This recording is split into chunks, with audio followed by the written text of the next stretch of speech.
Hello students,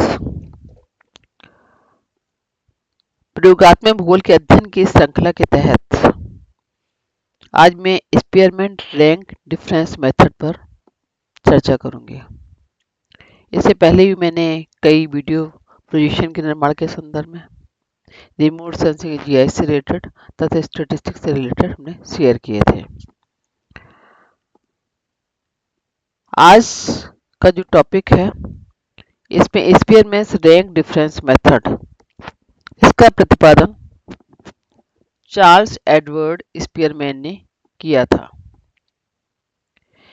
इस विधि का प्रयोग उन चरों के लिए किया जाता है जिनका संख्यात्मक माप संभव नहीं होता है और किसी वस्तु की विशेषता को बताते हैं, तो वहां पे ये रैंक कोलिशन मेथड्स का यूज किया जाता है। और इसमें जो x और y जो चर होते हैं उन चरों के अंतर के आधार पर ही हम क्रमांतर या कोटि अंतर विधि द्वारा हम सहसंबंध निकालते हैं। अब इसकी स्टेप्स क्या हैं, उसके स्टेप्स के संदर्भ में चर्चा करूंगी कि स्पीयरमैन रैंक कोलिशन के द्वारा हम किस प्रकार से सहसंबंध गुणांक निकालते हैं। तो सबसे पहले x और y के जो पदमूल होते हैं उनको कोटिक्रम दिया जाता है, उनको रैंकिंग दी जाती है। जैसे हमारा ये x का रैंक है और ये हमारा y के पदमूल दे रखे हैं। तो ये 10 है, 15 है, 12 है, 20 है, 22 है। तो 22 को 1 दिया गया, 20 को 2 दिया गया और इसके अलावा 15 को 3 दिया गया, 12 को 4 और 10 को 5 रैंक दिया।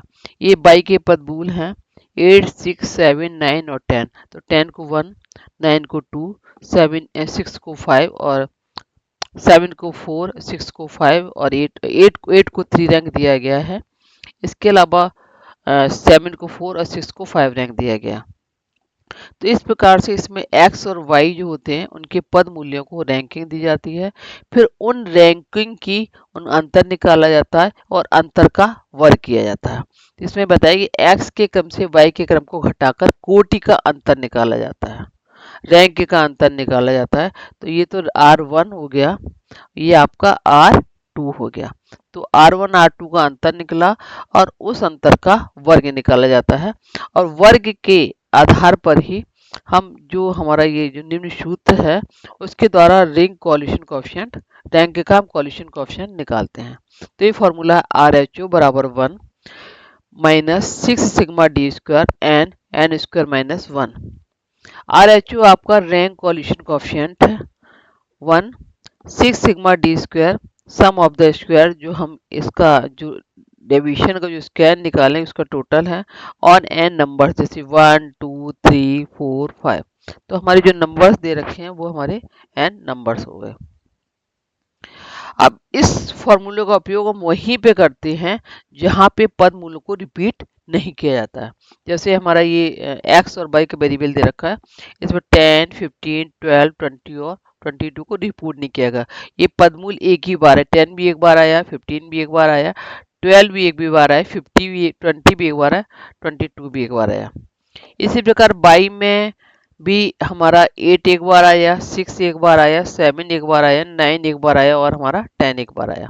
तो जब पद मूल रिपीट नहीं किए जाते हैं तो इस फॉर्मूले का यूज करते हैं, और जहां पे पद मूल रिपीट किए जाते हैं वहां पे हम इस फॉर्मूले का यूज करेंगे। जैसे हमारा ये बताए, जिस श्रेणी में दो या अधिक पदमूल बराबर मान के होते हैं तो उनके क्रमों का औसत ही उन मूल्यों के क्रमों के स्थान पर लिखा जाता है। और जैसे हमारा ये कोई पदमूल x पदमूल है, इसमें 20 है, 10 है, 15 है, उसके बाद 10 है, उसके बाद 12 है, उसके बाद पुनः 10 आ गया। तो इसमें पदमूल 10 3 बार रिपीट हुआ है, तो इनका औसत लिखा जाता है। हाईएस्ट वैल्यू आपकी 20 की 1 होगी, फिर 12 की 2 होगी, इस 12 की 3 होगी, ये 4, 5 और 6।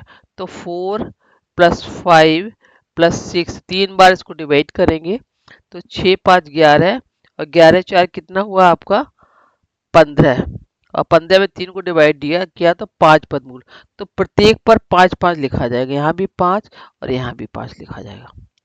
तो इसमें क्या बताया कि दो या दो से अधिक पदमूल बराबर मान के होते तो उनके क्रमों को औसत ही उन मूल्यों के क्रम के स्थान पर दिखाया जाता है। ये औसत निकालने के बाद में फिर इसका सूत्र भी संशोधित किया जाता है।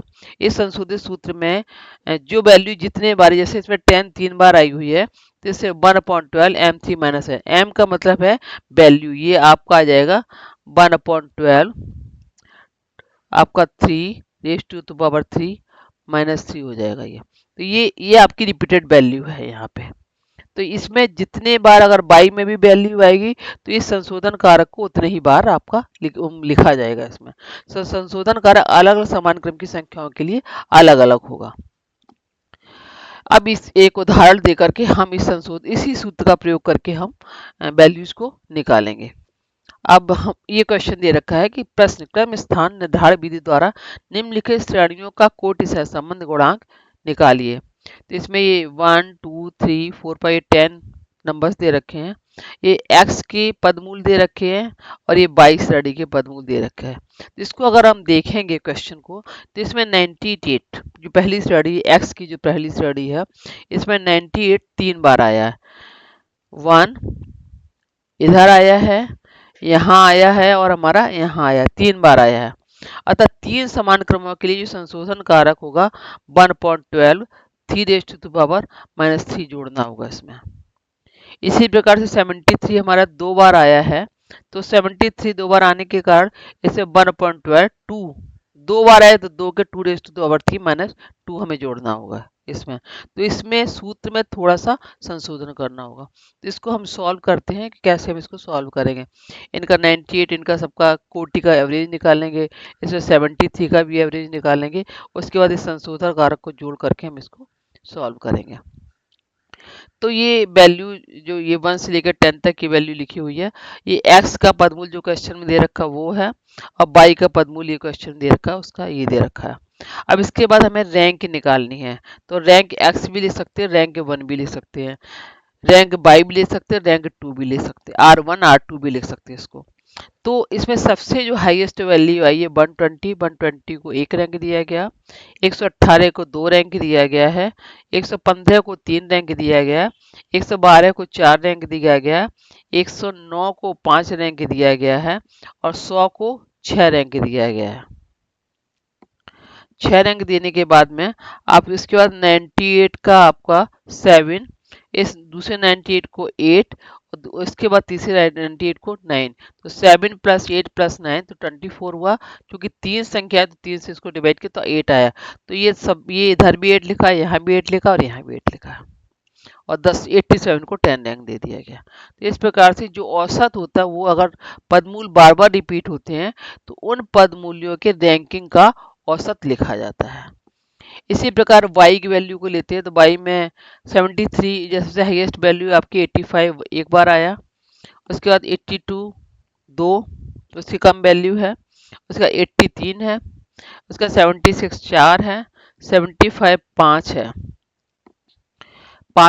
उसके बाद 73 और 76 और 7 के स्थान पाए तो 6 + 7 / 2 और 6.5 है, तो यहाँ पे 6.5 लिखा।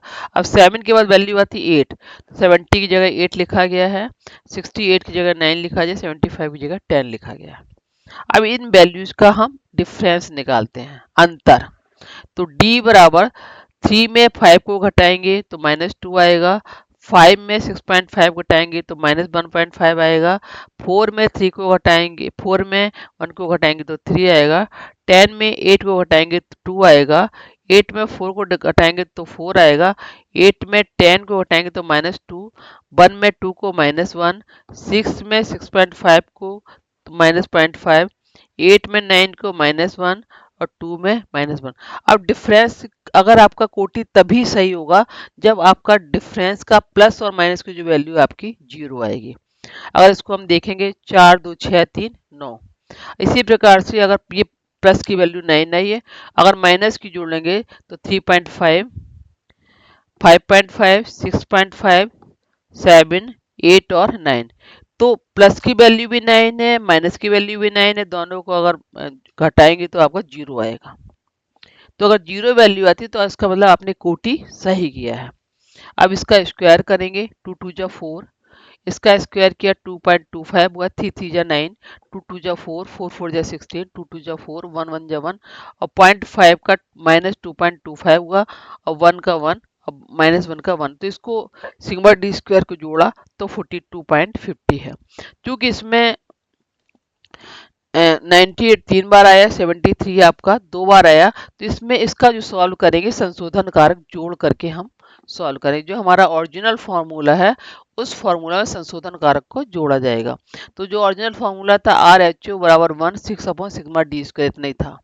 क्योंकि इसमें एन स्क्वायर माइनस 1 ये हमारा सिर्फ ओरिजिनल फार्मूला था। क्योंकि इसमें 98 3 बार रिपीट हुआ, 73 2 बार रिपीट हुआ, तो इन संशोधन कारकों को 2 बार जोड़ा गया है।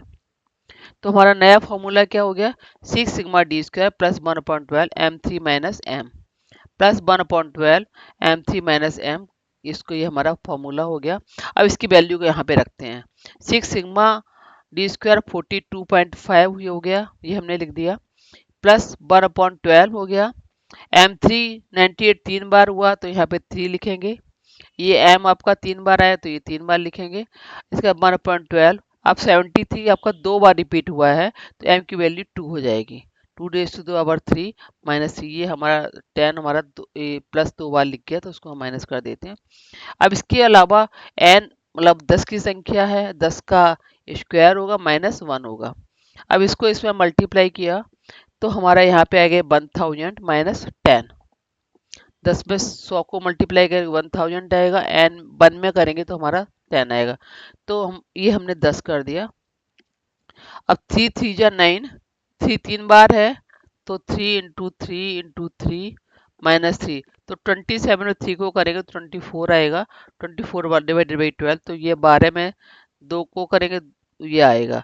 और इसके बाद ये आपका 2 2 इंटू 2 इंटू 2 इंटू 2 माइनस 2, तो 8 में माइनस 2 बटाएंगे तो 6 आएगा, तो 6 में 12 को करेंगे तो 0.5 आएगा, है ना। तो 0.5 हमारी आ गई वैल्यू। उसके बाद ये वैल्यू है 990 है, तो हमने ये सारी वैल्यूज को जोड़ दिया, 42.5 में 0.5 जोड़ा 43 हो गया, 43 में 2 जोड़ा तो 45 हो गया, तो 6 इंटू 45 डिवाइडेड बाई 990, तो ये 270 और 270 में 990 हुआ। इसके बाद 1 माइनस 270 डिवाइडेड बाई 900, तो ये आपका 990 माइनस 270 डिवाइडेड बाई 990 हो जाएगा, तो 720 डिवाइडेड बाई 990, तो हमारी जो वैल्यू आई है 0.73। अब ये हमारी टेबल दे रखी है, इस टेबल में कौन सा कॉल्यूशन दिख रहा है, तो हमारी जो 0.73 की जो वैल्यू आ रही है वो इसके बीच में आ रही है, मीडियम के बीच में। तो मीडियम की वैल्यू 0.25 टू 0.75, तो जो हमारे जो बिरली जो कॉल्यूशन है वो मीडियम डिग्री ऑफ कॉल्यूशन है। इस प्रकार से हम कॉल्यूशन यहाँ पे निकालते हैं। Thank you.